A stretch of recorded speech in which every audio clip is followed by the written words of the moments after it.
আমার স্ক্রিনে যে ফটোটা দেখতেছেন তার কবরে আমরা সবাই মিলে দাঁড়া রয়েছি ভাই। 15 তারিখে সারা দিন সবার মনে আনন্দ দিয়া 15 তারিখে রাইতে 10টার সময় সে ফাঁসি নিয়ে মারা গেলেন।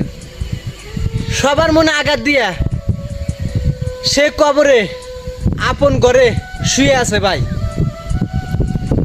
আসার সিরিয়াল আছে, যাওয়ার কোনো সিরিয়াল নাই ভাই।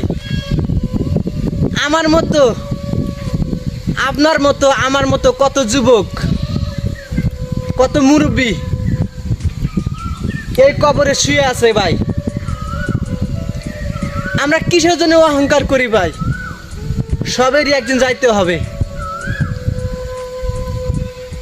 যে মানুষটাকে আজকে কবরে দিলাম সেই মানুষটা আজ বেঁচে নাই। আমরাও দুনিয়ায় থাকবো না, আমরাও দুনিয়া থেকে বিদায় নিব। পবিত্র সামনে ঈদ, তার কপালে জুটলো না। এ পবিত্র ঈদের মধ্যে ছেলের সন্তান নিয়ে কত যে সুখে দিন কাটাতে ভাই। যার আপন মা হারাইছে, যার আপন বাবা হারাইছে বাইরে, এ দুনিয়ায় অহংকারে চলে না রে ভাই। আল্লাহর কাছে একদিন যাইতে হবে, আল্লাহর ইবাদত করতে হবে। এই ভিডিওটা শেয়ার করে অন্য মানুষকে দেওয়ার সুযোগ করে দেন ভাই, সুযোগ করে দেন।